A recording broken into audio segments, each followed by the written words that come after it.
ഇവിടെ നിന്ന് കളക്ട് ചെയ്യുന്ന ജൈവ അജൈവ മാലിന്യങ്ങൾ, ആശുപത്രി മാലിന്യങ്ങളെല്ലാം തന്നെ തൊട്ടടുത്ത തമിഴ്നാട്ടിലെ തിരുനെൽവേലിയിൽ കൊണ്ടുപോയി തള്ളിയിരിക്കുന്ന വാർത്തയാണ് വന്നിരിക്കുന്നത്. മാലിന്യം എന്ന് പറയുന്നത് ഒരു കച്ചവട ചരക്കാക്കി മാറ്റി പണമുണ്ടാക്കാൻ വേണ്ടിയിട്ട് ഇവിടുത്തെ ചില ഉദ്യോഗസ്ഥന്മാരുടെ ഒത്താശയോടുകൂടി ചില ഫലപ്രദമായി മാലിന്യം കൈയൊഴിയാനുള്ള യാതൊരു സംവിധാനവും ഇല്ലാതെയാണ് നഗരസഭ ഇത്തരം പ്രവർത്തനങ്ങളിൽ ഏർപ്പെട്ടിരിക്കുന്നത്. തലസ്ഥാന നഗരസഭയുടെ മാലിന്യ ശേഖരണം അവതാളത്തിലേക്കായിരിക്കുകയാണ്. ഇനി തമിഴ്നാട്ടിലേക്ക് കൊണ്ടുപോകാൻ പറ്റില്ല, തിരുവനന്തപുരം ജില്ലയിൽ സാധിക്കുന്നില്ല. ഇപ്പോൾ ഹരിതകർമ്മസേന ശേഖരിക്കുന്ന അജൈവ മാലിന്യങ്ങൾ പോലും നഗരത്തിലെ പല ഭാഗങ്ങളിലും ചാക്കുകെട്ടുകൾ, ആ കമ്പനി 6ഓളം പേരുകളിൽ ഇവിടെ അറിയപ്പെടുകയാണ്. മേയർ വരുന്നു, വിപ്ലവത്തിൻ്റെ വസന്തം വരാൻ വേണ്ടി. വിപ്ലവത്തിൻ്റെ വസന്തമാണോ അല്ലെങ്കിൽ ദുർഗന്ധമാണോ ഇപ്പോൾ വീശിയിരിക്കുന്നത്? സ്ഥാനത്തിരിക്കുന്ന ആളിന് അഹങ്കാരമായി മാറരുത്. നമസ്കാരം. കേരളത്തിൽ നിന്നുള്ള ടൺ കണക്കിന് മാലിന്യം തമിഴ്നാട്ടിലെ തള്ളുന്നതായുള്ള വാർത്ത ഇക്കഴിഞ്ഞ ദിവസങ്ങളിൽ പുറത്തു വന്നിരുന്നു. ഈ ഒരു സംഭവവുമായി ബന്ധപ്പെട്ട് ഹൈക്കോടതി തന്നെ ഇപ്പോൾ ഇടപെട്ടിരിക്കുകയാണ്. അടുത്ത മാസം 10-ാം തീയതിക്കുള്ളിൽ ഈ മാലിന്യ സംസ്കരണവുമായി ബന്ധപ്പെട്ട എല്ലാ റിപ്പോർട്ടുകളും ഹൈക്കോടതിക്ക് മുൻപാകെ സമർപ്പിക്കണം എന്നാണ് വ്യക്തമാക്കിയിരിക്കുന്നത്. എന്തായാലും നമ്മുടെ ഈ തിരുവനന്തപുരം നഗരസഭയ്ക്ക് കീഴിലുള്ള മാലിന്യങ്ങൾ എവിടെയാണ് നിക്ഷേപിക്കുന്നത് എന്നുള്ള ചോദ്യം പ്രധാനമായും ഉയർന്നു വന്നുകൊണ്ടിരുന്നു. ഇതിനുള്ള ഒരു ഉത്തരം കൂടിയാണ് ഈ തിരുനെൽവേലിയിൽ ഈ സംസ്കരിച്ചു കൊണ്ടിരിക്കുന്ന, അവിടെ തള്ളിക്കൊണ്ടിരിക്കുന്ന മാലിന്യ ദൃശ്യങ്ങളിൽ നിന്നും നമുക്ക് വ്യക്തമാകുന്നത്. അപ്പോൾ ഇത് ഞാൻ സംസാരിച്ചു തുടങ്ങുന്നതിന് മുമ്പ് എന്നോടൊപ്പം പങ്കെടുക്കുന്നത് ഒന്ന് മധുസൂദനൻ നായർ, ശാസ്തമംഗലം വാർഡിൻ്റെ കൗൺസിലർ, മറ്റൊന്ന് മണക്കാട് വാർഡിൻ്റെ കൗൺസിലർ സുരേഷ്. നമുക്കറിയാം, കേരളത്തിലെ എല്ലാ ജില്ലാ കേന്ദ്രങ്ങളിൽ അല്ലെങ്കിൽ തദ്ദേശ സ്വയംഭരണ സ്ഥാപനങ്ങളുള്ള സ്ഥലങ്ങളിലെല്ലാം മാലിന്യ സംസ്കരണം നടത്തേണ്ട ഉത്തരവാദിത്തം തദ്ദേശ സ്വയംഭരണ സ്ഥാപനങ്ങൾക്കാണ്. തിരുവനന്തപുരത്ത് തലസ്ഥാന നഗരസഭയാണ് ഇത്തരം മാലിന്യ സംസ്കരണ പ്രവർത്തനങ്ങൾക്ക് നേതൃത്വം കൊടുക്കേണ്ടത്. ഈ അടുത്ത സമയത്ത് നമ്മുടെ സംസ്ഥാനത്തെ ആകെ നാണം കെടുത്തുന്ന ഒരു പ്രവർത്തനമാണ് തലസ്ഥാന നഗരസഭയുടെ ഭരണാധികാരികളുടെ ശ്രദ്ധക്കുറവ് കൊണ്ട് സംഭവിച്ചിരിക്കുന്നത്. ഇവിടെ നിന്ന് കളക്ട് ചെയ്യുന്ന ജൈവ അജൈവ മാലിന്യങ്ങൾ, ആശുപത്രി മാലിന്യങ്ങളെല്ലാം തന്നെ തൊട്ടടുത്ത തമിഴ്നാട്ടിലെ തിരുനെൽവേലിയിൽ കൊണ്ടുപോയി തള്ളിയിരിക്കുന്ന വാർത്തയാണ് വന്നിരിക്കുന്നത്. ഇവിടെ സംഭവിച്ചിരിക്കുന്ന തമിഴ്നാട് ഗ്രീൻ ട്രിബ്യൂണൽ കേരളത്തിനെതിരെ പരാമർശം നടത്തിയിരിക്കുന്നു. കേരളത്തിൻ്റെ ചീഫ് സെക്രട്ടറിയെ ഹൈക്കോടതി വിളിച്ച് വിഷയം ആരാഞ്ഞിരിക്കുന്നു. ഒരു മറുപടി കൊടുക്കുന്നതിന് സമയം അനുവദിച്ചിരിക്കുന്നു. ഇതെല്ലാം സംഭവിക്കുന്നത് തലസ്ഥാന നഗരസഭയുടെ മാലിന്യ സംസ്കരണ പ്രവർത്തനം ശരിയായ രീതിയിൽ നടത്താൻ പറ്റാതെ ഭരണസമിതിയുടെ പരാജയമാണ് എന്ന് ഭാരതീയ ജനതാ പാർട്ടി ആരോപിക്കുകയാണ്. ഇവിടെ മാലിന്യ സംസ്കരണം അവതാളത്തിലാകാനുണ്ടായ കാരണം എന്താണ്? കഴിഞ്ഞ 4 വർഷങ്ങളായിട്ട് ഭാരതീയ ജനതാ പാർട്ടി എല്ലാ കൗൺസിൽ യോഗങ്ങളിലും പറയുന്നത്, മാലിന്യ സംസ്കരണ പ്രവർത്തനങ്ങൾക്ക് കരാറ് വയ്ക്കുന്ന ഏജൻസികൾ അത്തരം മാലിന്യങ്ങൾ കൈയൊഴിയുവാനും ശേഖരിക്കുന്ന മാലിന്യങ്ങൾ ഫലപ്രദമായി സംസ്കരിക്കുവാനും ശേഷിയുള്ള കമ്പനികളെ അല്ലെങ്കിൽ അത്തരം കരാറുകാരെയാണ് നഗരസഭ പ്രോത്സാഹിപ്പിക്കേണ്ടത് എന്ന് നമ്മൾ പല സാഹചര്യങ്ങളിലും ഈ സഭയിൽ ഉന്നയിച്ചിട്ടുണ്ട്. ഏത് ഏജൻസികളെയാണ് ഇത് ഏൽപ്പിച്ചിരിക്കുന്നത്? ഇപ്പോൾ ഉദാഹരണത്തിന് ഞാൻ പറയാം. ഇവിടെ ഇപ്പോൾ നമ്മൾ മനസ്സിലാക്കേണ്ടത്, നമ്മുടെ രാജ്യത്ത് ജൈവ മാലിന്യ ശേഖരണം അല്ലെങ്കിൽ ജൈവ മാലിന്യം സംസ്കരിക്കുന്നത് അല്ലെങ്കിൽ കൈമാറുന്നത് പന്നി ഫാമുകളെ ആശ്രയിച്ചാണ്. അന്ന് ഭാരതീയ ജനതാ പാർട്ടി പറഞ്ഞു, എങ്ങനെയാണ് നിങ്ങൾ പന്നി ഫാമുകളെ ആശ്രയിച്ച് ഇത്തരത്തിൽ മാലിന്യ സംസ്കരണം നടത്തുന്നത്? 36 ഏജൻസികളെ ഇവർ എംപാനൽ ചെയ്തു. 36 ഏജൻസികളെ ഫലപ്രദമായിട്ട് അവർക്ക് എത്ര പന്നിയുണ്ട്, ആ പന്നിക്ക് ഈ ആഹാര അവശിഷ്ടങ്ങൾ കൊടുക്കാനുള്ള സാഹചര്യങ്ങൾ, അതുകൊണ്ട് കാര്യങ്ങൾ നടക്കുമോ, ഇതൊന്നും പരിശോധിക്കാതെ കുറേ ഏജൻസികളെ തട്ടിക്കൂട്ടി ഇവിടെ കൊണ്ടുവന്ന് ഇവിടുത്തെ ചില ഇടനിലക്കാരായിട്ട് പ്രവർത്തിക്കുന്ന ഉദ്യോഗസ്ഥന്മാർ ഭരണസമിതിയിലെ ചില ആൾക്കാരുടെ ഒത്താശയോടുകൂടി മാനദണ്ഡങ്ങളെല്ലാം കാറ്റിൽ പറത്തിക്കൊണ്ട് അവരുമായി എഗ്രിമെൻ്റ് വെച്ചു. ഇപ്പോൾ എന്താ സംഭവിച്ചിരിക്കുന്നത്? പന്നി ഫാമുകളെല്ലാം പഞ്ചായത്തുകൾ ഇവിടെ തിരുവനന്തപുരം ജില്ലയിലെ എല്ലാ സ്ഥലങ്ങളിലും കാട്ടാക്കട, പൂവച്ചൽ ഇതുപോലുള്ള സ്ഥലങ്ങളിലെ പന്നി ഫാമുകളിൽ എത്തുന്ന മാലിന്യങ്ങൾ അവിടുത്തെ ജലസ്രോതസ്സുകൾക്ക് ഭീഷണിയാണ്, ജലാശയങ്ങൾക്ക് ഭീഷണിയാണ്, കുട്ടികൾക്ക് മാരകമായ ത്വക്ക് രോഗങ്ങൾ വരുന്നു. ഇതുകൊണ്ട് എന്ത് സംഭവിച്ചിരിക്കുന്നത്? പഞ്ചായത്ത് അധികൃതർ ഇടപെട്ടതിന് ശേഷം അതിനെയെല്ലാം പൂട്ടിക്കുന്ന ഒരു സാഹചര്യം ഉണ്ടായിരിക്കുന്നു. ഇത്രയും സംഭവം നടക്കുമ്പോൾ ഇത്തരത്തിലുള്ള ജൈവ മാലിന്യങ്ങൾ ശേഖരിച്ചു കൊണ്ടുപോയ വാഹനത്തെ ഇന്നലെ കളിയിക്കാവിളയിൽ വെച്ച് വീണ്ടും ചെക്ക് പോസ്റ്റിൽ പിടിച്ചിരിക്കുന്നു. അപ്പോൾ മാലിന്യം എന്ന് പറയുന്നത് ഒരു കച്ചവട ചരക്കാക്കി മാറ്റി പണമുണ്ടാക്കാൻ വേണ്ടിയിട്ട് ഇവിടുത്തെ ചില ഉദ്യോഗസ്ഥന്മാരുടെ ഒത്താശയോടുകൂടി, ചില ഭരണസമിതിയുടെ ഒത്താശയോടുകൂടി നടക്കുകയാണ്. അതുകൊണ്ട് ലിസ്റ്റ് ചെയ്തിട്ടുള്ള പാനൽ ചെയ്തിട്ടുള്ള കമ്പനിക്കാർക്ക്, കരാറുകാർക്ക് ഇത്തരത്തിൽ ഫലപ്രദമായി മാലിന്യം കൈയൊഴിയാനുള്ള യാതൊരു സംവിധാനവും ഇല്ലാതെയാണ് നഗരസഭ ഇത്തരം പ്രവർത്തനങ്ങളിൽ ഏർപ്പെട്ടിരിക്കുന്നത്. എന്തുകൊണ്ടാണ് ഇത്തരത്തിലുള്ള മാലിന്യ സംസ്കരണം നമ്മുടെ ഈ തിരുവനന്തപുരം നഗരസഭയ്ക്ക് നടത്താൻ സാധിക്കാത്തത്? എന്താണ്, എവിടെയാണ് ഇവിടെ വീഴ്ച പറ്റുന്നത്? എവിടെയാണ്? 2011 നമുക്കറിയാം, വിളപ്പിൽ ശാലയിലെ മാലിന്യ സംസ്കരണ പ്ലാന്റ് പൂട്ടിയതിന് ശേഷം തിരുവനന്തപുരത്ത് മാലിന്യ സംസ്കരണത്തിന് ഒരു ഫലപ്രദമായ സംവിധാനമില്ല. തൊട്ടടുത്ത അയൽ സംസ്ഥാനങ്ങളുണ്ടല്ലോ, തമിഴ്നാടാകട്ടെ, കർണാടകയാകട്ടെ, മഹാരാഷ്ട്രയാകട്ടെ, ഇവിടെയൊക്കെ നമുക്കറിയാം നമ്മുടെ കേരളത്തിലെ ജനസംഖ്യയെക്കാളും വളരെയധികം ജനസംഖ്യയുള്ള സംസ്ഥാനങ്ങളിൽ പോലും വളരെ ഫലപ്രദമായി മാലിന്യ സംസ്കരണ പ്രവർത്തനങ്ങൾ നടത്തുന്നുണ്ട്. പല സംസ്ഥാനങ്ങളുടെയും മാലിന്യ സംസ്കരണ പ്രവർത്തനങ്ങൾ നോക്കിക്കണ്ട ഭരണാധികാരികളാണ് തിരുവനന്തപുരത്തുള്ളത്. അപ്പോൾ വിളപ്പിശാല മാലിന്യ സംസ്കരണ പ്ലാന്റ് പൂട്ടാനുണ്ടായ സാഹചര്യം നമുക്കറിയാം. ആ കമ്പനിയുമായി ഉണ്ടാക്കിയ കരാർ അനുസരിച്ച് മാലിന്യങ്ങൾ എത്താത്തതിൻ്റെ പേരിൽ അവിടുത്തെ ജനങ്ങൾക്ക് ദുരിതം മാത്രം സമ്മാനിച്ചതിൻ്റെ പേരിൽ, അല്ലെങ്കിൽ ദുരിതത്തിൻ്റെ പേരിൽ അവിടുത്തെ ജനങ്ങൾ വലിയ പ്രക്ഷോഭം നടത്തി ആ മാലിന്യ സംസ്കരണ പ്ലാന്റ് പൂട്ടി. അതിനുശേഷം മാലിന്യ സംസ്കരണ പ്രവർത്തനങ്ങൾ കേവലം പണമുണ്ടാക്കാനുള്ള മാർഗമായി തലസ്ഥാന നഗരസഭയുടെ ഭരണാധിപന്മാർ കണ്ടു. കാലങ്ങളായി മാറി വരുന്ന ആൾക്കാർ ഇപ്പോൾ 2011 ശേഷം 14 വർഷം പിന്നിട്ടിട്ടും നമുക്കറിയാം മാലിന്യ സംസ്കരണത്തിന് ഒരു ഫലപ്രദമായ പദ്ധതി തിരുവനന്തപുരത്ത് ഇല്ല എന്നുള്ളതാണ്. ഇപ്പോൾ അവരെന്താണ് നോക്കിയത്?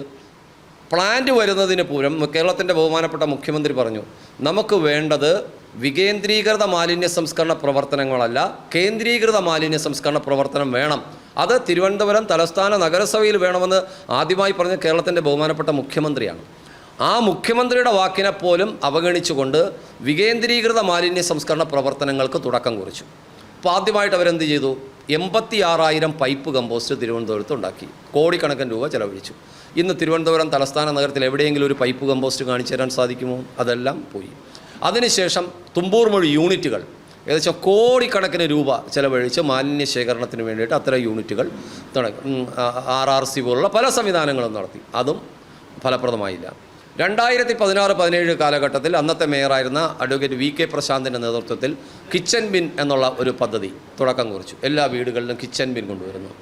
നമ്മൾ അന്ന് തന്നെ ഭാരതീയ ജനതാ പാർട്ടി 2016-17 കാലയളവിൽ ഇതിൽ വലിയ കോടിക്കണക്കിന് രൂപയുടെ അഴിമതിയാണ് എന്ന് ആരോപിക്കുകയുണ്ടായി. തമിഴ്നാട്ടിൽ കോയമ്പത്തൂർ പോയി ഒരു 300 രൂപയുടെ പ്ലാസ്റ്റിക് ബക്കറ്റ് വാങ്ങി ഇവിടെ കൊണ്ടുവന്നിട്ട് 1,800 രൂപയ്ക്ക് വിറ്റ് കോടിക്കണക്കിന് രൂപയുടെ അഴിമതി കാണിച്ചു.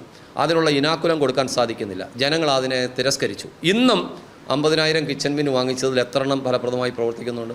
തലസ്ഥാന നഗരത്തിൽ ഏതെങ്കിലും വീടുകളിൽ പ്രവർത്തിക്കുന്നുണ്ട്? അപ്പോൾ ഇവിടെ എന്താണ്, ഒരു ദീർഘദൃഷ്ടിയില്ലാത്ത, കാഴ്ചപ്പാടില്ലാത്ത ഒരു ഭരണാധികാരികൾ, മാറി മാറി വരുന്ന ഭരണാധികാരികൾ മാലിന്യത്തെ ചവറിനെ ചാകരയാക്കുന്ന ഒരു മനോഭാവത്തോടു കൂടി കച്ചവടം മാത്രം മുന്നിൽ കണ്ടുകൊണ്ട് മാനദണ്ഡങ്ങളെ കാറ്റിൽ പറത്തിക്കൊണ്ട് പണമുണ്ടാക്കാനുള്ള പ്രവർത്തനം ചെയ്തു വരുന്നതിൻ്റെ ഒരു പരിണിത ഫലമാണ് ഇപ്പോൾ നമ്മൾ അനുഭവിച്ചുകൊണ്ടിരിക്കുന്ന പ്രശ്നങ്ങൾ. തലസ്ഥാന നഗരസഭയുടെ മാലിന്യ ശേഖരണം അവതാളത്തിലേക്കായിരിക്കുകയാണ്. ഇനി തമിഴ്നാട്ടിലേക്ക് കൊണ്ടുപോകാൻ പറ്റില്ല, തിരുവനന്തപുരം ജില്ലയിൽ സാധിക്കുന്നില്ല. ഇപ്പോൾ ഹരിതകർമ്മസേന ശേഖരിക്കുന്ന അജൈവ മാലിന്യങ്ങൾ പോലും നഗരത്തിലെ പല ഭാഗങ്ങളിലും ചാക്കുകെട്ടുകളിൽ നിറച്ചു വച്ചിരിക്കുകയാണ്. അത് കൊണ്ടുപോകാനുള്ള സംവിധാനമില്ല. അപ്പോൾ ഇവിടെ എന്താണ് നടക്കുന്നത് എന്ന് പറഞ്ഞു കഴിഞ്ഞാൽ, ഞാൻ പറഞ്ഞതുപോലെ തന്നെ മാലിന്യ സംസ്കരണത്തിന് വ്യക്തമായൊരു പ്ലാനില്ല. ആ പ്ലാനിനെ കുറിച്ച് ചർച്ച ചെയ്യാൻ സാധിക്കുന്നില്ല. പ്രതിപക്ഷ പാർട്ടികൾ പറയുന്ന കാര്യങ്ങൾ കൗൺസിലിൽ അംഗീകരിക്കാനും ഇവരെ കൊണ്ട് സാധിക്കും. കൗൺസിൽ ഉന്നയിക്കുമ്പോൾ എന്താണ് ഭരണപക്ഷത്തിൻ്റെ ഒരു പ്രതികരണം? എന്താണ്? അല്ല, അമലിനെ തന്നെ അറിയില്ലേ, കൗൺസിൽ യോഗങ്ങളിൽ പ്രതിപക്ഷം ഇത്തരം കാര്യങ്ങൾ ഉന്നയിക്കുന്ന സമയത്ത് പ്രതിപക്ഷത്തെ അടച്ചധിക്ഷേപിച്ച് ഇതെല്ലാം തന്നെ ഭരണപക്ഷത്തിന് എതിരായി അവരുടെ ഭരണപരാജയമാണെന്ന് ചൂണ്ടിക്കാണിക്കുന്നു എന്ന് പറഞ്ഞുകൊണ്ട് BJPയുടെ വാദങ്ങളെപ്പോലും തള്ളിക്കൊണ്ട് ഇപ്പോൾ എത്രയോ കൗൺസിൽ യോഗങ്ങളിൽ നമ്മൾ ഈ മാലിന്യ സംസ്കരണ പ്രവർത്തനങ്ങളെക്കുറിച്ച്, അതിൻ്റെ ദോഷവശങ്ങളെക്കുറിച്ച്, അതിൻ്റെ നിങ്ങൾ ഫലപ്രദമായി നടത്തുന്നതിനെക്കുറിച്ച്, കരാറെടുക്കുന്ന ഏജൻസികൾക്കുണ്ടാകുന്ന ഏജൻസികളുടെ മാനദണ്ഡങ്ങളെ സംബന്ധിച്ച് ഇതെല്ലാം നമ്മൾ പറഞ്ഞിട്ടുണ്ട്. ശുചിത്വ മിഷൻ്റെയും പൊല്യൂഷൻ കൺട്രോൾ ബോർഡിൻ്റെയും അംഗീകാരം വേണം. എത്ര ഏജൻസികൾക്കുണ്ട്? അങ്ങനെയുള്ള അംഗീകാരമുള്ള ഏജൻസികളാണോ? സ്ഥലപരിശോധന ഇവിടുത്തെ ഭരണാധികാരികൾ പോയി പരിശോധിച്ചിട്ടുണ്ടോ? ഇപ്പോൾ വിധേയനായി നിൽക്കുന്ന ഒരു കരാർ കമ്പനിക്കാരനും കമ്പനിയൊക്കെ ഉണ്ടല്ലോ. ആ കമ്പനി 6ഓളം പേരുകളിൽ ഇവിടെ അറിയപ്പെടുകയാണ്. വെറും പേപ്പർ കടലാസ് കമ്പനികളാണ്. അവരെയൊക്കെ ഇവിടെ കൂട്ടിക്കൊണ്ടുവന്ന് ഇവിടുത്തെ ചില ഉദ്യോഗസ്ഥന്മാർ ഇടനിലക്കാരായി നിന്നുകൊണ്ട് തന്നെ പണം സമ്പാദിക്കാനുള്ള മാർഗമാക്കിയതിനെ മാറ്റി. അതല്ലേ ജനങ്ങളിപ്പോൾ ദുരിതത്തിലായത്. ജനങ്ങൾക്ക് പ്രോപ്പറായിട്ട് മാലിന്യ സംസ്കരണം നടക്കുന്നില്ല. അപ്പോൾ നമുക്ക് വേണ്ടത് ഒരു ദീർഘദൃഷ്ടിയും അതുപോലെ തന്നെ കാഴ്ചപ്പാടും ഉണ്ടായിരിക്കണം ഭരണാധികാരികൾക്ക്. കേവലം പണമുണ്ടാക്കാനുള്ള മാർഗമല്ല ഇത് എന്നും അതിനപ്പുറത്തേക്ക് മാലിന്യ സംസ്കരണം വളരെ ഫലപ്രദമായി നടത്തണമെന്നുള്ള കാഴ്ചപ്പാടോടുകൂടിയ ഒരു ഭരണസമിതി വന്നാൽ മാത്രമേ അത്തരം കാര്യങ്ങൾക്ക് പരിഹാരം ഉണ്ടാക്കാൻ സാധിക്കൂ. ഇതിനുള്ള മേയർക്ക് അത്തരത്തിലുള്ളൊരു തീരുമാനം എടുക്കാനുള്ള ത്രാണി ഉണ്ട് എന്ന് തോന്നുന്നുണ്ടോ BJP? ഞാൻ പറയട്ടെ, 2020 കാലയളവിൽ CPM വലിയ കൊട്ടിഘോഷിച്ചാണ്. ഇതാ ഒരു ചെറുപ്പക്കാരിയായ മേയർ വരുന്നു, വിപ്ലവത്തിൻ്റെ വസന്തം വരാൻ വേണ്ടി പോകുന്നു. തിരുവനന്തപുരത്ത് വലിയ രീതിയിലുള്ള പ്രചരണവും ഇന്ത്യക്ക് തന്നെ മാതൃക, ലോകത്തിന് തന്നെ മാതൃക ചെറുപ്പക്കാരിയായ മേയർ കൊട്ടിഘോഷിച്ചു കൊണ്ടുവന്ന CPM അവരുടെ സമ്മേളനങ്ങളിൽ പോലും ഇപ്പോൾ പറയുന്നത് വലിയ വിമർശനങ്ങളാണ്. കാരണം എന്താണ്? ഒരു അധികാര സ്ഥാനത്തിരിക്കുന്ന ആളിന് അധികാരം അഹങ്കാരമായി മാറരുത്. അധികാരം എപ്പോഴും വേണ്ടത് ജനങ്ങളെ സേവിക്കാനുള്ള മാർഗമായി അതിനെ കാണണം. അപ്പോൾ എളിമയും അതുപോലെ തന്നെ എല്ലാവരോടും പെരുമാറുന്ന രീതി വളരെ ശ്രദ്ധിക്കേണ്ട ഒരു കാര്യം. വിപ്ലവത്തിൻ്റെ വസന്തമാണോ അല്ലെങ്കിൽ ദുർഗന്ധമാണോ ഇപ്പോൾ വീശിയിരിക്കുന്നത്? അല്ല, ഞാൻ അതല്ലേ പറഞ്ഞത്. വിപ്ലവത്തിൻ്റെ വസന്തമായിരുന്നുവെങ്കിൽ ദുർഗന്ധം വമിക്കുന്നത് കൊണ്ടാണ് കൊല്ലം ജില്ലാ സമ്മേളനത്തിൽ പോലും തിരുവനന്തപുരം നഗരസഭയ്ക്കെതിരെ വിമർശനം ഉണ്ടായത്. കൊല്ലം ജില്ലാ സമ്മേളനത്തിൽ വിമർശനം ഉണ്ടായില്ലേ? ഇന്നലെ നടന്നിട്ടുള്ള പാർട്ടിയുടെ തിരുവനന്തപുരം ജില്ലാ സമ്മേളനത്തിൽ വിമർശനം ഉണ്ടായില്ലേ? ഏരിയ സമ്മേളനങ്ങളിലെല്ലാം തിരുവനന്തപുരത്തെ നഗരസഭയുടെ ഭരണത്തെക്കുറിച്ച് ചർച്ച വന്നില്ലേ? അപ്പോൾ എന്താണ്? 5 പേരുടെ പിൻബലം ഉള്ളതുകൊണ്ട്, ഭൂരിപക്ഷം ഉള്ളതുകൊണ്ട് രാഷ്ട്രീയ എതിരാളികളുടെ അഭിപ്രായങ്ങളെപ്പോലും അവഗണിച്ചുകൊണ്ട് അവർക്ക് തോന്നിവാസം പോലെ അഹങ്കാരവും ധാർഷ്ട്യവും ധിക്കാരവും നിറഞ്ഞ ഒരു ഭരണസമിതിയായി അവർ മാറി. അപ്പോൾ തലസ്ഥാന നഗര ജനതയോടൊരു വെല്ലുവിളി നടത്തുന്ന സമീപനമായി അവർ മാറി. അതുകൊണ്ടാണ് അവർ നടത്തുന്ന എല്ലാ പദ്ധതികൾക്കും ഇത്തരത്തിലുള്ള ആരോപണങ്ങൾ നേരിടേണ്ടി വരുന്നത്. എത്ര ആരോപണങ്ങൾ 2020 അധികാരത്തിൽ വന്ന നാൾ മുതൽ ഇന്നേ വരെ ഒട്ടനവധി ആരോപണങ്ങളാണ് ഈ ഭരണസമിതിക്കെതിരെ ഉണ്ടായിക്കൊണ്ടിരിക്കുന്നത്. അപ്പോൾ ജനങ്ങളാകെ പൊറുതിമുട്ടിയിരിക്കുന്ന ഒരു സാഹചര്യത്തിൽ ഒരിക്കൽ കൂടി ഭാരതീയ ജനതാ പാർട്ടി പറയുവാൻ വേണ്ടി ആഗ്രഹിക്കുന്നു, മേയർ എന്ന് പറയുന്ന പദവി തലസ്ഥാന നഗരത്തിലെ ഏറ്റവും പരമപ്രധാനമായ പദവിയാണ്. ആ പദവിയിലിരിക്കുന്ന ആൾ കുറച്ചുകൂടി ഇടപെടലിന് അല്ലെങ്കിൽ അവരുടെ ഒരു സ്വഭാവം അല്ലെങ്കിൽ അവരുടെ ഇടപെടൽ ഇതെല്ലാം ജനങ്ങളോട് താതാത്മ്യം പ്രാപിച്ച് പോകണം എന്നുള്ളതാണ് ഭാരതീയ ജനതാ പാർട്ടിയുടെ അഭിപ്രായം. ഒരു കാര്യം സൂചിപ്പിക്കാം, പാർട്ടി ആദ്യം കൊട്ടിഘോഷിച്ചു കൊണ്ടുവന്ന അതേ ആളിനെക്കുറിച്ച് ഇന്ന് പാർട്ടിയുടെ സമ്മേളനങ്ങളിൽ അത്തരത്തിലുള്ള വിമർശനങ്ങൾ ഉയർന്നു വരുന്നെങ്കിൽ അത് പുനഃപരിശോധിക്കേണ്ടത് ആ പാർട്ടിയുടെ നേതൃത്വമാണ്. അത്തരം പാർട്ടി നേതൃത്വമാണ് പറഞ്ഞത് വളരെ ചെറുപ്പക്കാരിയായിട്ടുള്ള ഒരാൾ വരുന്നു, ഇവിടെ വലിയ മാറ്റങ്ങൾ ഉണ്ടാകുമെന്നൊക്കെ പറഞ്ഞിട്ട് ഇന്ന് പാർട്ടി സമ്മേളനങ്ങളിൽ അത്തരത്തിലുള്ള വിമർശനങ്ങൾ ഉയർന്നു വരുന്നുവെങ്കിൽ പാർട്ടിയുടെ ഘടകം, ബന്ധപ്പെട്ട ഔദ്യോഗിക ഘടകം അത് പുനഃപരിശോധിക്കണം. ഇനിയിപ്പം ഈ നിർമ്മാർജ്ജനം ചെയ്യാൻ വേണ്ടിയിട്ട് സ്ഥലങ്ങളൊന്നും ഇല്ലല്ലോ. അപ്പോൾ ഇനിയുള്ള അവസ്ഥ എന്തായിരിക്കും നമ്മുടെ തിരുവനന്തപുരം നഗരത്തിൻ്റെ? കാരണം മാലിന്യ സംസ്കരണം എങ്ങനെ സാധിക്കും? അത് സാധിച്ചില്ല എങ്കിൽ എന്തായിരിക്കും ഇതിനുള്ള പോംവഴി എന്തായിരിക്കും? അല്ല, ഇനിയിപ്പോൾ നമുക്ക് ഇവർ ചെയ്യേണ്ടത് കേരളത്തിൽ ഇത്തരം മാലിന്യ സംസ്കരണങ്ങൾ നടത്താൻ നല്ല കപ്പാസിറ്റിയുള്ള, ഫലപ്രദമായി എല്ലാ മാനദണ്ഡങ്ങളും പാലിക്കുന്ന പല കമ്പനികളുണ്ട്. അത്തരം കമ്പനികളെ നമ്മൾ പ്രോത്സാഹിപ്പിക്കണം. നമുക്ക് വേണ്ടത് എന്താണ്? ശുചിത്വ മിഷൻ്റെയും പൊല്യൂഷൻ കൺട്രോൾ ബോർഡിൻ്റെയും അതുപോലെ തന്നെ ഈ മാലിന്യ സംസ്കരണ രംഗത്തുള്ള അത്തരം കമ്പനികളെ പ്രോത്സാഹിപ്പിച്ച് അവരെ കൊട്ടേഷൻ കൂടി ക്ഷണിക്കണം. കേരളത്തിൽ ഞാൻ ചോദിക്കട്ടെ, തിരുവനന്തപുരം തലസ്ഥാന നഗരസഭ മാത്രമല്ല, ഇപ്പോൾ Cochin corporation, Thrissur corporation, Kannur corporation, Kollam corporation മാലിന്യ സംസ്കരണം നടത്തുന്നില്ലേ? അവിടെ ഒന്നും ഇത്തരം വിഷയങ്ങളില്ലല്ലോ. അപ്പോൾ അവിടെയൊക്കെ എന്താണ്? ഇവരുടെ താല്പര്യമല്ല, ഇവരുടെ സ്വാർത്ഥ താല്പര്യമോ കച്ചവട താല്പര്യമല്ല, അതിൻ്റെ അപ്പുറത്തേക്ക് കേരളത്തിലും കേരളത്തിന് പുറത്തുമുള്ള ഏജൻസികളെ കൊണ്ടുവന്ന് ഇത്തരം ഫലപ്രദമായ മാലിന്യ സംസ്കരണ പ്രവർത്തനങ്ങൾ നടത്തുന്നു. തിരുവനന്തപുരത്തെ സംബന്ധിച്ചിടത്തോളം പാർട്ടിയുടെ ജില്ലാ ഘടകം ഇതിനെ നിയന്ത്രിക്കുന്നത് കൊണ്ടാണ്. പാർട്ടിയുടെ ജില്ലാ ഘടകം ഇതിനെ നിയന്ത്രിച്ച് ഇത്തരം മാലിന്യ സംസ്കരണ പ്രവർത്തനങ്ങൾ, ചില പാർട്ടിയുടെ നേതാക്കന്മാർക്കും ഈ കാര്യത്തിൽ ബന്ധമുണ്ട്, അവരുടെ ചില ബന്ധുക്കൾ ഈ കാര്യത്തിലുണ്ട്. അപ്പം അശാസ്ത്രീയമായ മാലിന്യ സംസ്കരണ പ്രവർത്തനങ്ങൾ അല്ലെങ്കിൽ ഇത്തരം കാര്യങ്ങൾ നടക്കുന്നത് കൊണ്ടാണ് ഈ പ്രശ്നങ്ങൾ ഉണ്ടാകുന്നത്. നമ്മെ സംബന്ധിച്ചിടത്തോളം തലസ്ഥാന നഗരത്തിലെ ജനങ്ങൾ അഭിമുഖീകരിക്കുന്ന ഈ പ്രശ്നത്തിന് പരിഹാരം കാണണമെങ്കിൽ കാഴ്ചപ്പാട് മാറണം. മനസ്സിലായല്ലോ? കാഴ്ചപ്പാട് മാറി ഫലപ്രദമായി മാലിന്യ സംസ്കരണം നടത്താൻ പറ്റുന്ന കരാറുകാരെ കണ്ടെത്തി അത്തരം കാര്യങ്ങൾ പ്രോത്സാഹിപ്പിക്കുക. അങ്ങതിലൂടെ മാത്രമേ നമുക്ക് ചെയ്യാൻ സാധിക്കൂ. പിന്നെ കേരളത്തിൻ്റെ ബഹുമാനപ്പെട്ട മുഖ്യമന്ത്രി പറഞ്ഞിട്ടുള്ള കേന്ദ്രീകൃത മാലിന്യ സംസ്കരണ പ്രവർത്തനം, അതിലേക്ക് വരണം. ഒരു കേന്ദ്രീകൃത മാലിന്യ സംസ്കരണ പ്രവർത്തനം തലസ്ഥാന നഗരത്തിന് ആവശ്യമാണെന്നുള്ള മുഖ്യമന്ത്രിയുടെ വാക്കിനെ കടമെടുത്തുകൊണ്ട് ഞാൻ പറയുകയാണ്. അങ്ങനൊരു കേന്ദ്രീകൃത മാലിന്യ സംസ്കരണ സംവിധാനത്തെക്കുറിച്ച് ആലോചിക്കണം. അപ്പോൾ ജനങ്ങളെതിരാണ്, സമ്മതിക്കുന്നില്ല എന്നൊക്കെ പറയുമ്പോൾ മുൻകാലത്ത് ജനങ്ങൾക്കുണ്ടായ ബുദ്ധിമുട്ടാണ് നമ്മൾ കാണേണ്ടത്. അവിടെ മാലിന്യ സംസ്കരണ പ്ലാന്റ് പ്രവർത്തിച്ചപ്പോൾ ഫലപ്രദമായി പ്രവർത്തിക്കാത്തത് കൊണ്ടാണ് ഈ കാര്യങ്ങൾ ഉണ്ടായിട്ടുള്ളത്.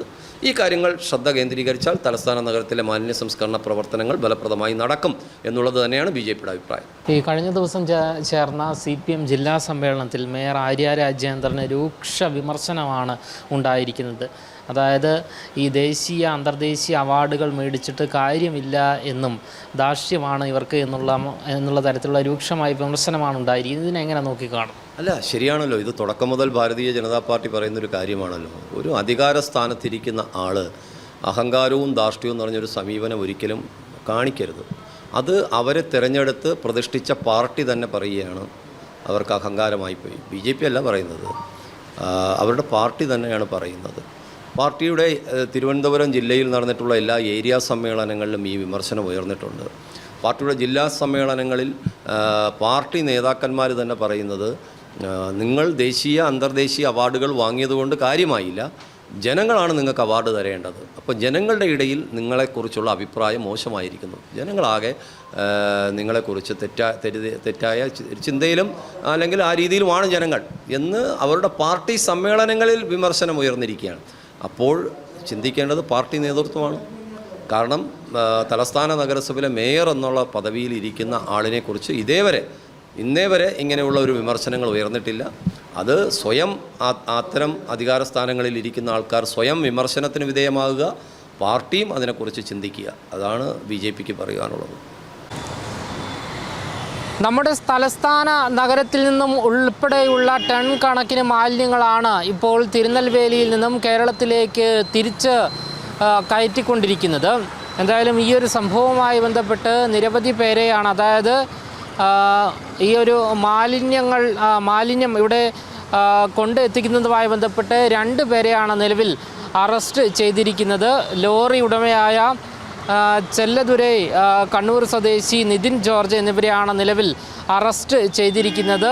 കഴിഞ്ഞ ദിവസം തിരുനെൽവേലി സുത്തമല്ലി സ്വദേശികളായ മായാണ്ടി, മനോഹർ എന്നിവരെയും കേസുമായി ബന്ധപ്പെട്ട് പോലീസ് അറസ്റ്റ് ചെയ്തിരുന്നു. തിരുനെൽവേലിയിലേക്ക് മെഡിക്കൽ മാലിന്യം എത്തിച്ച ലോറിയും പോലീസ് പിടികൂടിയിരുന്നു. എന്തായാലും തലസ്ഥാന നഗരത്തിലെ RCC ഉൾപ്പെടെയുള്ള ആശുപത്രികളിൽ നിന്നുമുള്ള മാലിന്യങ്ങളാണ് ഇത്തരത്തിൽ തമിഴ്നാട്ടിൽ കൂട്ടത്തോടെ കൊണ്ട് തള്ളുന്നത്. ക്യാമറമാൻ അഖിലിനൊപ്പം അമൽ രുദ്ര, മറുനാടൻ മലയാളി, തിരുവനന്തപുരം.